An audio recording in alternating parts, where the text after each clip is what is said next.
Welcome to the Rim Break Rodeo. We hope this video helps. You begin by loading the patient file and selecting the correct arch and scan mode.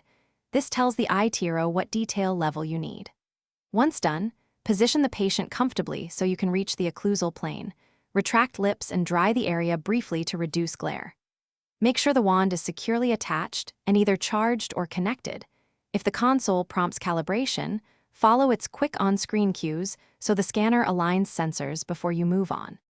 You should sweep the wand in steady, overlapping passes. Start with occlusal surfaces, then capture buccal and lingual aspects. That sequence builds a complete mesh. Move the wand about 2 to 4 mm from tissue and maintain a smooth speed to avoid streaks.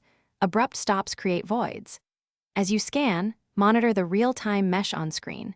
When you see gaps or thin regions, pause and rescan those zones right away so the software stitches a high-quality, continuous model without guesswork. When your sweep is complete, you review the digital model from several angles. Inspect margins, interproximal contacts, and occlusion to ensure clinical acceptability. If you find defects, use the retake tool to capture only the faulty segments rather than rescanning everything. Then save and export as SDL or the lab format required. If persistent artifacts or trim errors occur, stop and clean the scanner tip, recalibrate the unit, and repeat the target. Thanks for watching. Consider subscribing if we helped you.